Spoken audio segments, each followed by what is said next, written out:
And oh my God. So let me get this straight. You successfully break into a school, have the time of your life. You know there's a crazy person at that moment inside the school, and you made it out, and now you guys are like, yo, we should go back in. Yeah, it was a stupid idea. It was a stupid idea. You are now watching The Chris LaBelle Show. All right, welcome to the 11th episode, For Whom LaBelle Tolls. That's 11 weeks we've been on air, live premieres every week, Thursday, 8 p.m. Right now, we're almost at 750 subscribers. To each and every one of you, thank you so much for subscribing to the show, subscribing to the channel, supporting every week, comments, likes. You know, I didn't imagine how this was gonna go. I had no idea. All I know is during shutdown, I knew that I had to stay relevant, right? There was no comedy, there's no dinners, there's no events. There wasn't an opportunity for me to do what I do. So I decided I gotta be online consistently, every week, podcast. It's popular, people are doing them. Some are blowing up, some just kind of fucking, sank, buried. Whew. 11 weeks. This is the 11th episode, For Whom LaBelle Tolls. Thank you so much for tuning in. Live premiere, Thursday, 8 p.m. every week, 11 weeks, and here we are today, the 11th episode. Today, we got a special guest I'll talk about in a little bit. Right now, we'll talk about what's popping off in Calgary. This city, we're post-Stampede, one full week out. And things, unlike usual, haven't slowed down. In fact, patios are still popping on 17th Ave. Stephen Avenue at lunch has never been so busy. In fact, this city's entertainment industry is looking pretty good. Hospitality's on a rise, people are out. In fact, a lot of the people out, I don't know what happened, but when things came out of restrictions and shut down and I started to kind of come out and, do what we do, I noticed there was a new generation of people in the streets of Calgary, especially downtown. 18 to 24, Gen Z, millennials, the last of them, are present. They're everywhere, spending money, right? That's what's keeping this economy going. It's not people that are my age or older than I am. It's the youth. Hospitality's never been looking better. And if that means people are drinking more and partying more, then who fucking cares? If that's what this city's about, entertainment, hospitality, tourism, events, then why don't we put our energy towards what's going to make our city money? There's a fucking raging forest fire all around us in British Columbia. The smoke has been present every single day. It just hangs over our head. Luckily, hasn't affected my health, but it's kind of left a nice little haze. In fact, the weather in Calgary has never been better, right?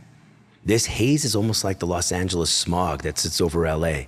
It gives that nice little that haze, that filter as we would use in our Instagram photos or wherever the fuck you post.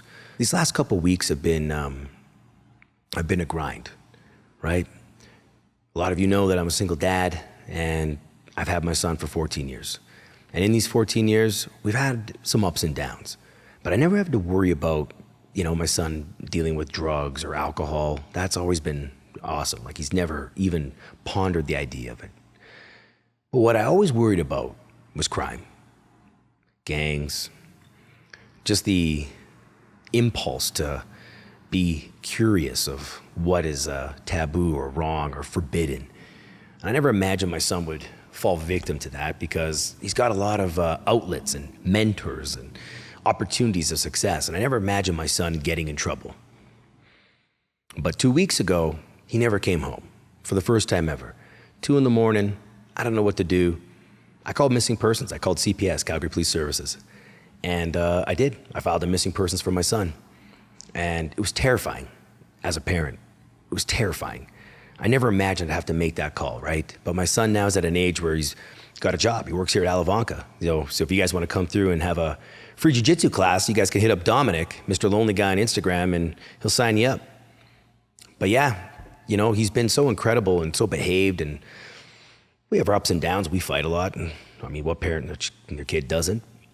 But we're always like, love you, dad, hugs, kisses, all the good stuff. But yeah, 2 weeks ago during Stampede, I had to call missing persons on him, 2 a.m. I don't know where the fuck he was. He wasn't answering his phone. It was tough. I was worried, right? He's on his bike. He's got no light on his bike. Sometimes he wears a helmet. I don't know. there's a lot of degenerates downtown right now. Fucking, I've never even seen, like, the siege of drugs in the city right now in the downtown core. It's just overdoses every day, multiple. There's people that are struggling, and some of these people are sick, man, desperate. And they see some little kid in his bike, like not little, but kid in his bike, fucking snatch his bike. They don't give a fuck, right? So I was worried. A couple hours later, I get a call from CPS. They find my son.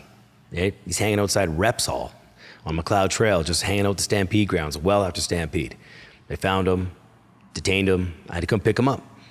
Missing persons report was obviously not necessary at that point.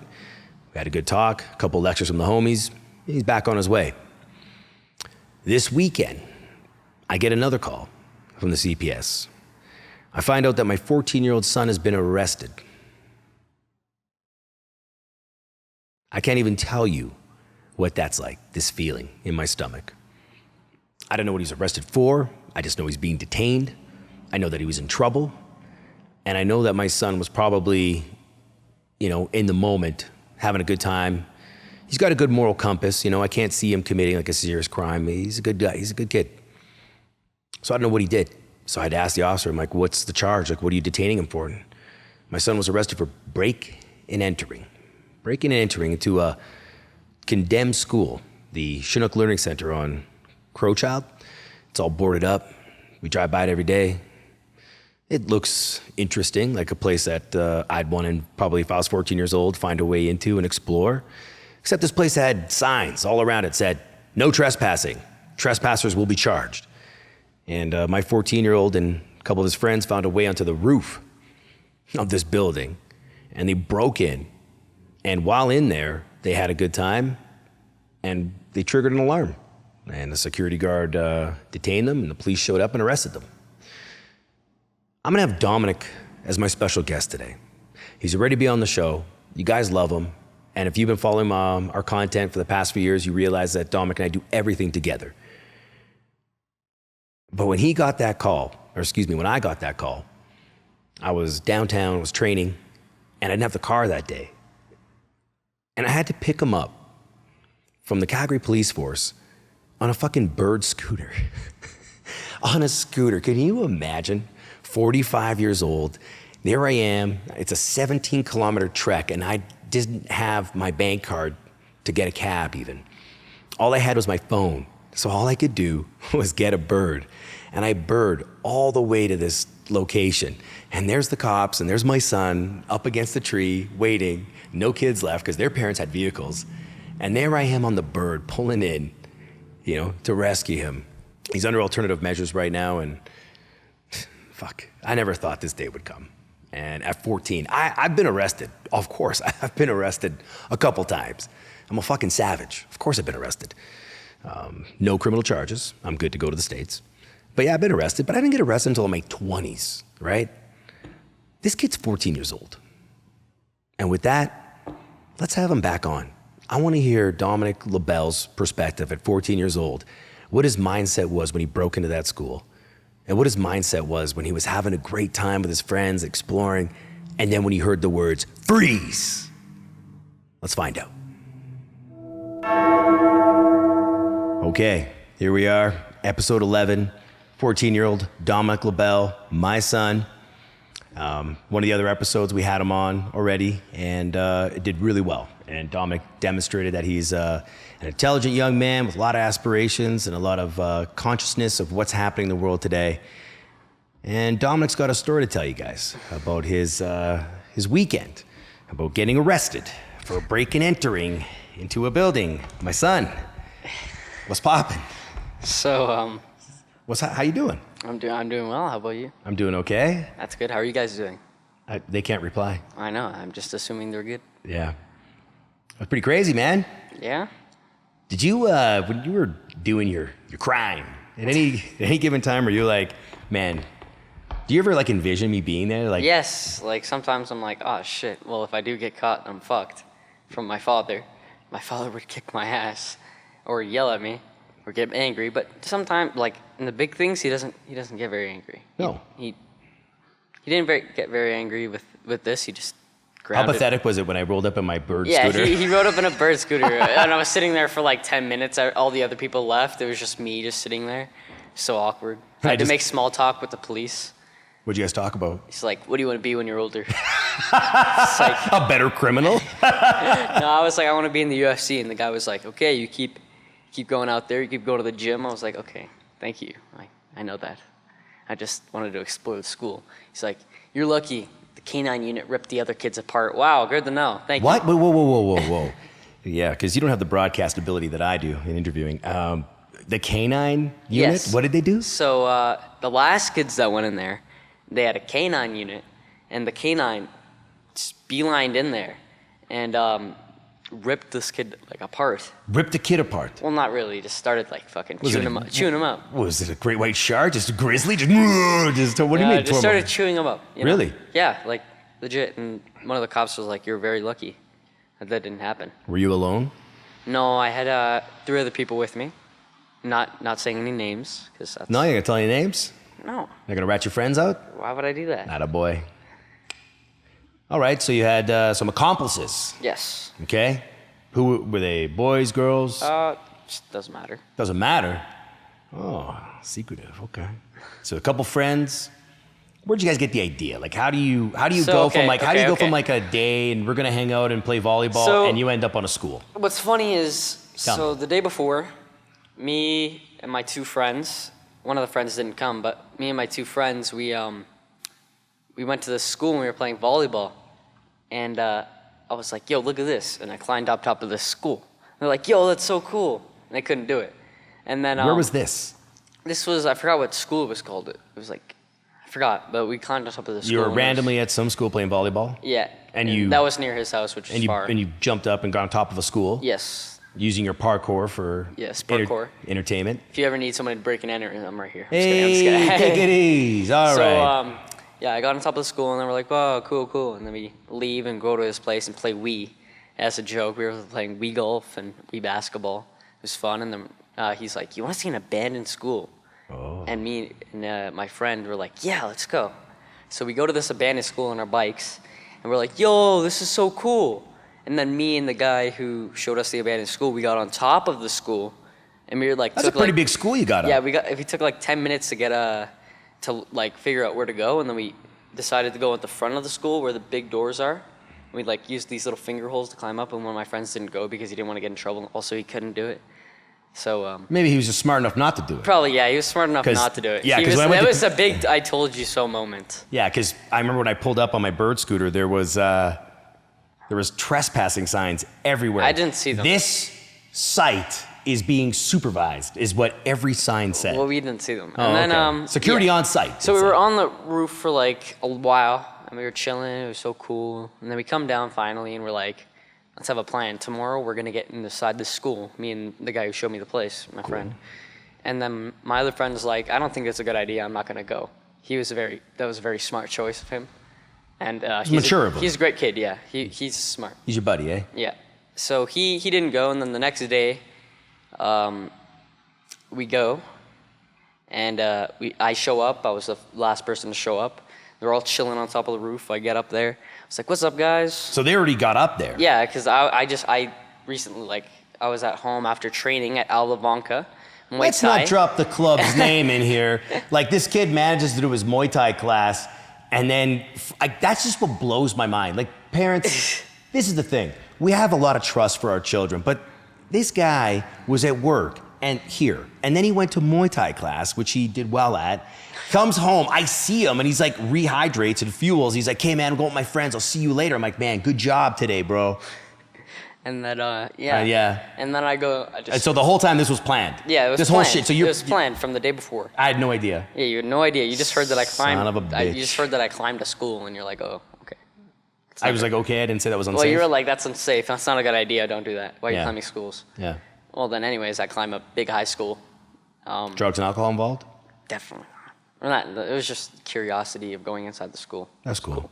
So we get on top of the school, and we're looking around for a place to go, and there's like spots that other people have climbed through and like have entered the school. And there's like this vent duct that got broken into that was like cut in half, and kids like or whatever, whoever went through, and it went to this one area that we ended up finding inside the school. So we found this open window on the second floor, and we go to the window and we climb through, and this was like high. We had to like pull ourselves up and go through, and I was surprised they actually did it. So we're in the school now, and if you guys have ever seen The Last of Us or any zombie movies, I guess, or zombie video games, it was basically like that. It was like overgrown and deteriorated and dusty, and it was pretty cool. So we're going through all the... So it had a mood. Yeah. Had a vibe. As soon as you get in there, like... It was like a movie? Yeah. Was it like a Stand By Me kind of feel? You and your buddies kind of like, want to see a dead body? It's more like, it's more like more a high school horror kind of thing. Like, you know what I'm saying? Yeah. And so we're in there, and we check the classroom doors. A lot of things are locked. A lot of things are open. And everything has been just torn and ripped out, and like the ceiling was broken. What did the police tell you that was ripped out of there? What are people like? The reason why there's so much surveillance and there's so many. It says the copper in there. Copper. Yeah, copper. So as you guys know, copper's very valuable right now in the building industry, and copper is a huge thing for theft. So this school's been ripped apart for all its copper wires and piping, and like as well, like also it's been like boarded up for a while. Yeah, it's been closed for a bit. And like a lot of the walls have been smashed or like broken and fallen. There's like bricks broken and shit. Would you say that was it unsafe in there? Quite unsafe. Quite unsafe. Like the floor is breaking. So you're going through a place and the floor is coming apart. It was so cool though. Yeah, it's cool to almost die. Yeah. And there was like fire extinguishers everywhere off the hooks. There was like 10 fire extinguishers in one room. It was so weird. And then there was graffiti in a lot of places. And then it was empty. There was nobody in there. So. But you do realize that you committed Yes. At this point, did you know you committed a crime? No, I didn't. So at this point, you're ignorant of the law, and you just in your mind were like, I'm okay to do this. Yeah, I thought it was just abandoned. Like nobody cared. It was just a fucking abandoned building. So we went in there. We're like, oh, we're the only ones in here. And then we explored for like a while, and we found this this ladder, and no staircase. And we go up to the staircase, and we find this big room, and it had like this whiteboard, and it had writing on the whiteboard, and it was like all the public schools with like X's on them. It was crazy. And So I had like a bunch of you said it looked like I remember you a telling heist board kind of thing. a heist board. But it had like public school names with like X's on them. And then I had like a bucket of beer cans, and then like paintbrushes and aluminum like spray paint cans. What would you say what was the most exciting part of that day? The most exciting part. What made it all worthwhile? Just exploring. Like my favorite part was just getting on top of the roof and climbing inside, but I liked just the roof. The roof was just really cool. So it was nice being up there. Yeah, but then getting into the school was like kind of scary and creepy because it was all dark. The lights barely, like a lot of the lights still worked, but it was really dark and gloomy. And gloomy. Yes. Yeah, so you're in here, your highlight was just being on the roof and then going into the abandoned school. Yeah. And then once we're in the abandoned school, it was like, yo, this is silly. And then we get up to the room I was talking about, and I see the vent duct that was broken into, which would have been a lot easier for us just to go through the vent duct, and we didn't know where it went though. So that was good. So you had some sense of being safe. Yeah, and then we turned around and went back down the stairs, and then there was this double door, and went down to the staircase that was going down to the first floor because we already searched the second floor. And we went down and we turned around because it was really dusty and like the stairs were kind of like fucked up. Yeah. And we were gonna turn around, but the doors were locked. And we got locked in there. We're like, oh shit! But then the front doors of the school were open. And we're like, okay, we can get out there. And then we went down, and the bottom floors were open, like the doors were open on the first floor. So we go down to that, and we're exploring there for a bit, and we end up finding this big ass room, huge. Biggest room you ever saw? Like the biggest room in a school I've ever seen in my life. There was 2 floors, huge, dude. And there's like this thing on the side with stairs, and there's like sounds like it used to be like the theater room or drama room. There's like four rooms, There was no theater though. Like there They was probably no took the staging stage. out. They probably took it out. Maybe. But there was like these 4 rooms and then 4 rooms on the bottom and the staircase that went up. Wow. There was this big white room with garbage cans in the corners. Okay, Visual's like, tell me more. he's like, I'd like to film here one day. And then I find this little door and I go through the door and I see these handprints and it was smears and like handprints just creepily, like bloody handprints. And I fucking run out of there, screaming. I'm like, "Yo, there's a dead person in here!" But it was sound like just, Kermit it was the just, Frog? yeah. Sorry, my voice is. Your voice is going through puberty. Yeah. Yeah, I was like, "Oh my god, Yeah. there's a dead person in here." Yeah. And we turn back around and go back into the room, and it's just pink paint. So some kid was like fucking around, and being just a jokester. I don't know what else to say. And so we went down there. It was scary. Yeah. We went down there. There was like a caution everywhere, and it was like, keep this door closed for safety. And we go down there. It was dark, and the lights didn't work. We couldn't even see anything. There's these 2 rooms that, like, pitch black, like black paper. You couldn't see what was inside, and it was like a big room. And we didn't even go in there. And then there was this like little crawl space that was another hallway, but it was like a crawl space hallway. It was weird, and we didn't go down there because it was too scary. So we just went back upstairs through the like. But you weren't scared to break in No. to a school, but you're now in the school and you're scared of what could be in there. Yeah. So it was like the staircase that went down and then straight, and then another staircase that went up. So we go up that staircase and we find these ladders, and we go up the ladders, then we go up these stairs again, and we see these like 4 or 8 doors that like double doors that like opened up. And once we went in, there was like a big ass gym. Oh, nice. It was like the home of the wolves. Whoa. It was pretty cool. And then it had this like weird writing about how to be human or something. Okay. And we're like, whoa, what the fuck? Okay. And we turned on the lights, and the lights were purple. The lights worked? Yeah, the lights were purple though. Whoa. They were like old school purple lights. It was crazy. And we found the soccer ball, and we started playing basketball with the basketball nets that went up and down. We can still use the things. And then we got bored, and we went outside into the hallway. And once we went outside in the hallway, we found these chains, and we like used them as protection just in case like a monster comes. Fucking. So you're 14 years old, you still believe in monsters? No, maybe like You're not scared of the fucking cops, but you're scared of monsters, Oh, bro? I don't know. You scared of monsters? Okay, maybe you not. You weren't scared about not, fucking going to jail? Maybe not a monster, but like some. You weren't scared. Some crazy drug guy. Drug guy. Drug guy. Drug guy? Or like. What kind of drugs would it be on? Crack. Crack? You figure just crackheads would get you? Crackheads. What else? What other drugs are there? I don't know. What other drugs make people kind of nuts? Cocaine? Cocaine? Cocaine's a good time. Well, Just it's kidding. hard. Don't ever fucking cocaine. Okay, So somebody that might have been on some sort of intoxicant. Yeah, we were just in case. In case someone fucked with you. Yeah. Okay. So You're gonna so you break in a building and now you're gonna physically harm somebody with chains? anyways. Fuck. We go, and then there's this one room, and we go into it for like 10 seconds, and we hear this white noise start to go off, and we're like, what the fuck? And we turn around and just start running down the hallway. Yeah. And we see all this graffiti, and like, do you hear the drums? Whoa. I was like, what the fuck? Language. But go on. Sorry. We're like, what the heck? So as we're going down the hallway, Yeah. we stop, and we're just talking about what we saw and how crazy it was, and it was still all deteriorated, and like the roof was falling and shit.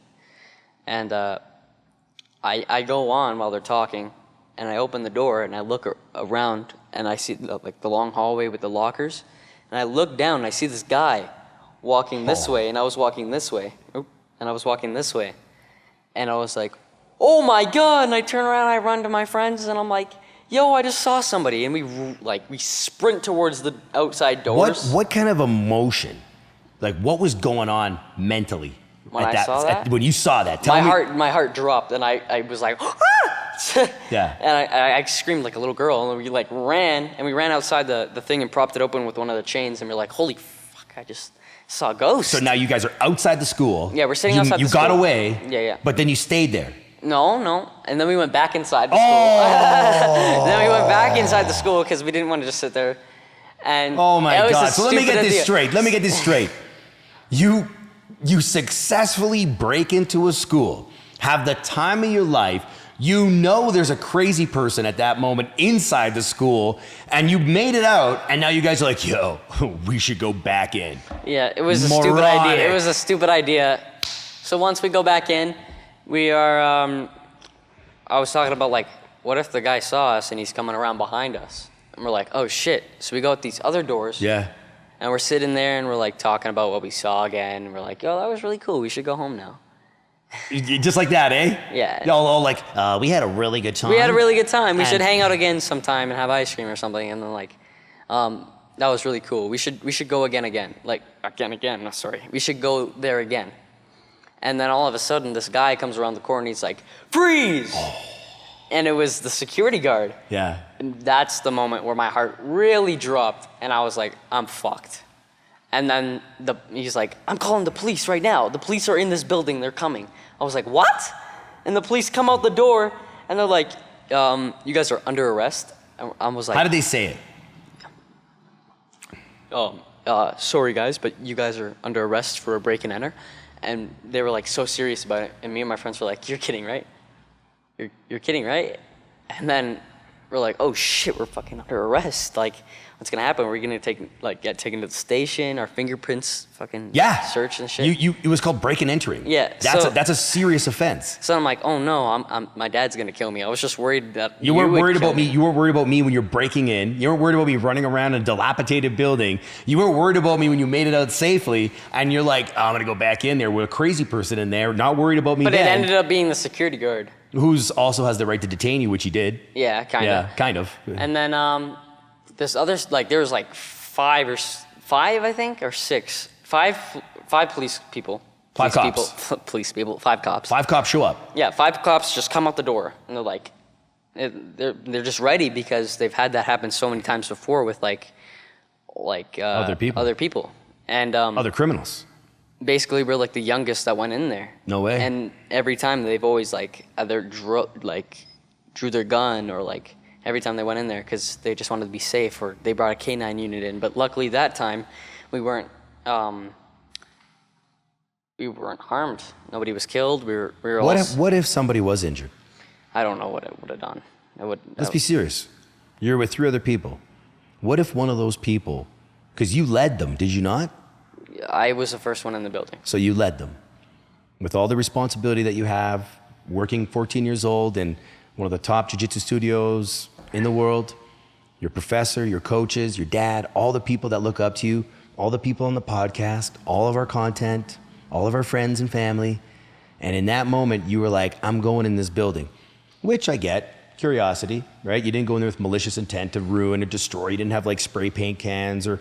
I get that part. You were curious. Yeah, we just wanted to go in and out. But the question is, what if one of the people you're with was harmed? I don't know. What if that I person... really don't know what I would have done. Do you ever think about... Have you contemplated that over the last day or so? I can't because I don't know what would have happened. I really can't think past that point. Like, if somebody did get hurt, I can't think of anything else. Do you think moving forward as a young adult that you might have to now start thinking 3 or 4 steps ahead? That's probably never going to happen. It might happen again, but I don't want it to ever happen again. What do you mean it might happen again? You're going to break into more buildings? No, it's just... You're going to commit more crime? No, it's never going to happen again. But... How do I know? How does anyone know? That scared the living shit out of me. When those cops came out the door, I thought I was fucked, and I'm never doing that again. Do you realize that today, at this point, I could have been in CYOC. You could be in CYOC. Yes. Or some sort of detetion center. Like the cops said you're going to jail. They could have took you to jail. They said you're going to jail, and I was like, fuck, and I started bawling. I thought my career was over. I thought my life was over. Career? I started, yeah. What, you're a janitor? Kind of. So, okay. My career is over. I'm never going to push a broom again. You already ruined your career as a comedian at the rec room. Okay. But it's okay, I'm teasing. So what do you mean? You felt that your whole life was done? So I thought my life was over. I was like, it would have been. You had a criminal record. I would have had a criminal record. My name is just on file now. No, it's just on file. Alternative measures. Listen, I'm not done talking about this. All right. So, yeah, the cop was like, you're going to jail, and I started crying. This is not good, but... It's okay, be honest. I started crying, and I was like, is this cop feeling bad for me? You're trying to milk him. Yeah, and then I was like, no, please don't take me to jail, officer, please. We didn't do anything. We're just kids. We're just curious, please. And I started crying like really hard. And then he asked for my name, and I just started like crying. I was like, my heart. My name is Dominic LaBelle. How do you spell that? D. Oh, it was so. You're full of shit. Yeah, I mean, like the first part I was crying, but I was like, this guy's feeling bad for me. So you thought that you could manipulate a police officer into letting you go by crying after you committed the crime, you got caught, and now you're like, I didn't know what I was doing, Dominic. And that's with an IC at the end. And then, yeah. Do you really think the police were that naive? Maybe. You think the Calgary Police Services, the CPS, that keep us safe and keep our city in check? Well. I think they're pretty smart, bro. They caught you. I feel like they felt well, I was gonna run for it, but I didn't want to leave my bike. My bike is expensive. Yeah, our bike's locked. I I could have just ran for it, and they never would have catched me. Yeah, I paid for the bike. Yeah. They would never. So catch now me. you're thinking about fleeing the police, Yeah. break and enter, resisting arrest, fleeing the police, giving false information. Bro, you would have served a year if you got caught. So, they just asked for parents' information, and they said. Also, great, I'm on file now. What if social services gives me a call? Oh my God. Bro, could I happen. love you, Papa. Nothing bad will happen. Oh, thanks, bro. So, yeah, they just asked for the parents' information, and they got all the information from the parents, and I was like, okay, I'm feeling better. We're not going to jail. Then I stopped for really, like, actually crying. Stop fucking around. Well, like, I stopped, like, I was actually crying, but I made it worse by purposely, like, making it worse. So that's why You get what I'm trying to say? So they looked, when they looked disappointed at me, it wasn't the bird scooter. It was like your kid's Pussy. kid's a pussy. Yeah. So like, I mean, did you not like, okay, Maybe it was a bird scooter, too. This guy just, like, combination of both. This kid's crying, his dad rides around on a scooter at 45 years old. So ultimately, like, here you are in the situation. You are being detained by the Calgary Police Services. You're outside this place you broke into. You try to cry. Now, do you feel if you could go back and if you were to be arrested again, which you better never be, like, don't you feel like it would have been better to take it like a man, not cry, Yeah, but- take ownership, apologize, I officer? wonder if that could have happened.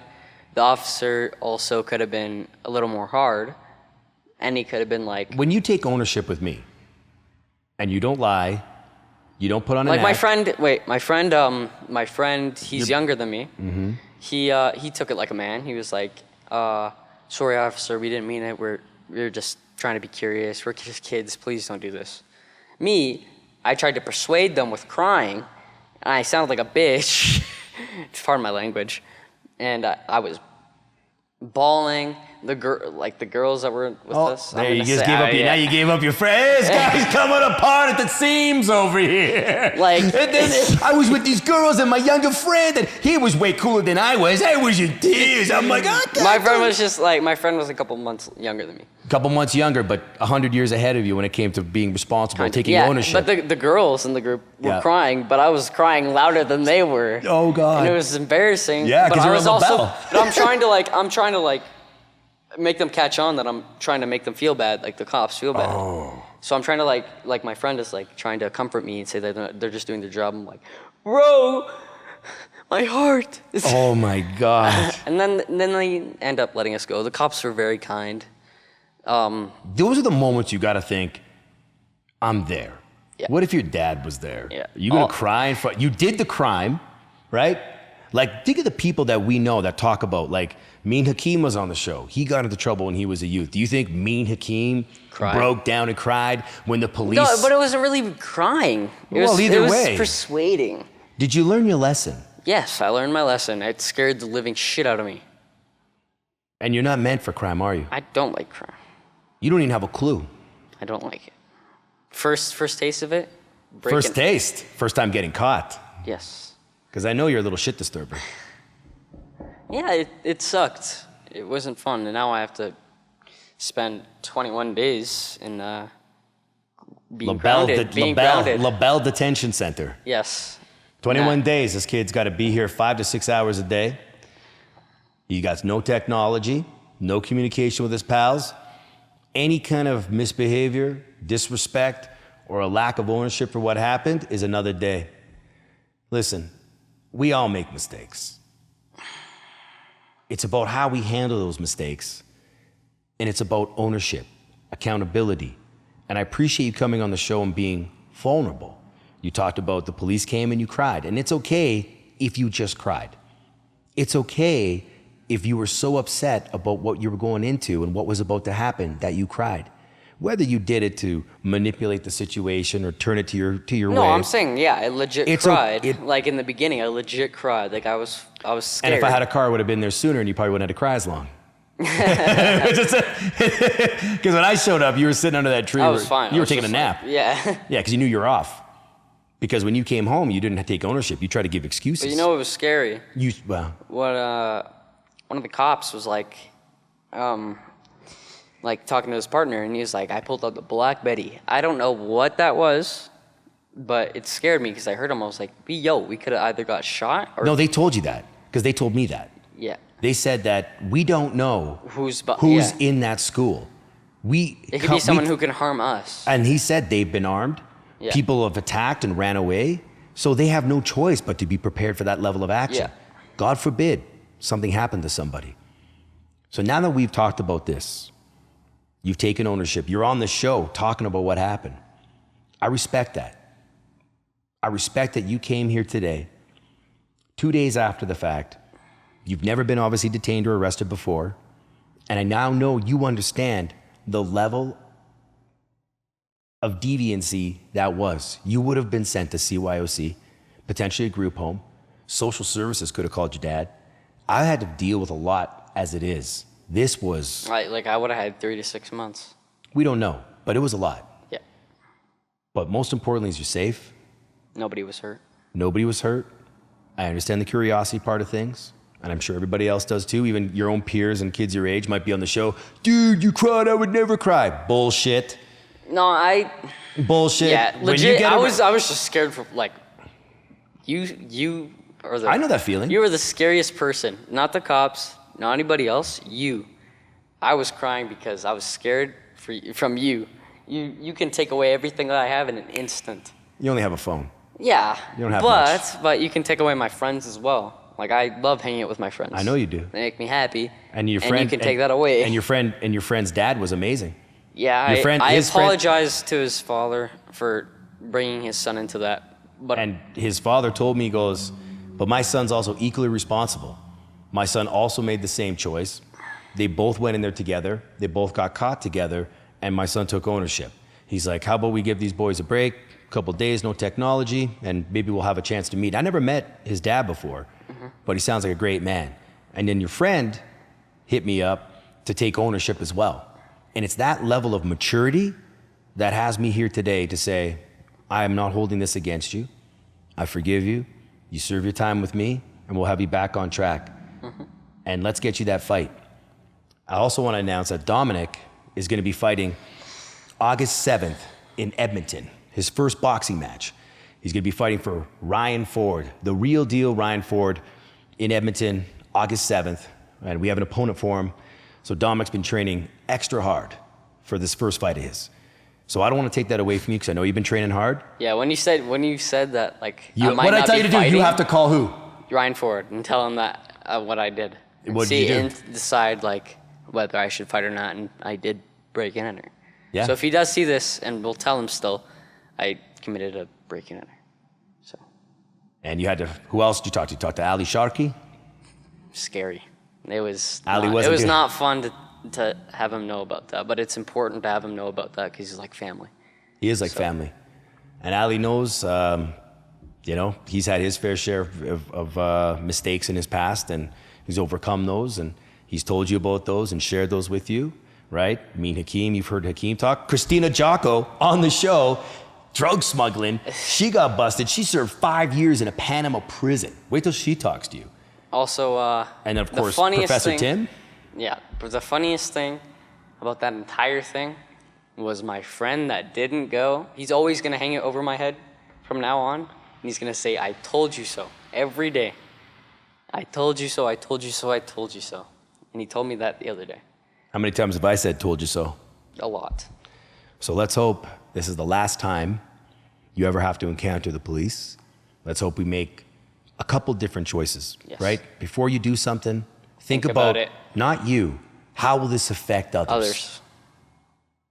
But the fact you took ownership, I really respect that. And I'm proud to be your dad. And I love you. And I know that I know that you will make good choices. And the one thing I'm mostly proud about is that all these years I've never had to worry about drugs, I never had to worry about alcohol, never had to worry about mischief and gangs. You've been great. And if this is the worst thing that my son can possibly do in 14 years is get picked up for a little mischief, you're gonna serve your time with me. I know that you learn your lessons quick, but let's make sure that we don't jeopardize other people's future and yours, including mine, by a couple minutes of fun or a few hours of impulse, all right? Thank you for tuning in to Whom LaBelle Tolls. Toes? Who's toes? Whom LaBelle Tolls? You can't even get our brand right? We have the most touching moment ever in YouTube history, and this guy's like, welcome to Whom LaBelle Tolls? Like, I'm not wearing socks, I know. What's wrong with you? Ruin our brand, the LaBelle boys. Oh, okay, let me redo it. No, you don't get to redo it. That's it. Let me do it. No. Well, thank you. Why don't you cry so they feel bad for us and get some subscribers? Okay, thank you for tuning in to Whom LaBelle Tolls. And stay tuned for the next episode. And what about your fight? And make sure to tune in for August 7th. Yeah. We'll be... hopefully not getting the shit kicked out of you. Okay, bro. Okay, bro. I'll see you on the mats tomorrow. I don't even need to say anything, bro. Bye-bye. All right, there you guys have it. Parenting isn't easy, life isn't easy, but it's all about ownership. It's all about accountability. And I'm not trying to toot my own horn, but it's something I preach for 11 episodes. Take ownership, be accountable, and think about others before you commit an action. Be it positive, negative, how is it gonna affect those around me and then yourself?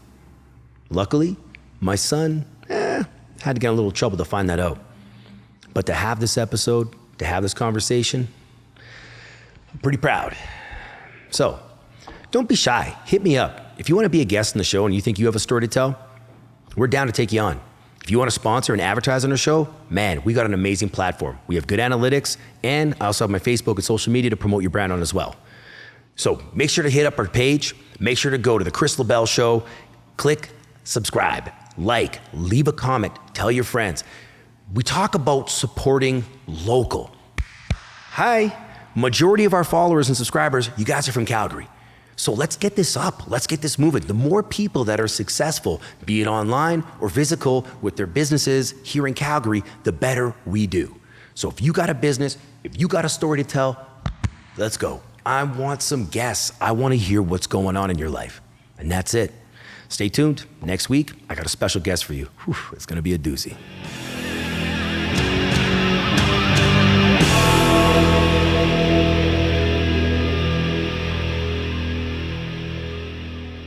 Dominic, you did really well. Yeah, man. 14 years old, you're getting good. You got to keep the profanity down, but you're getting really good at communicating, like talking in a mic. Like you're doing a really good job. Commit more crimes. Commit more crimes.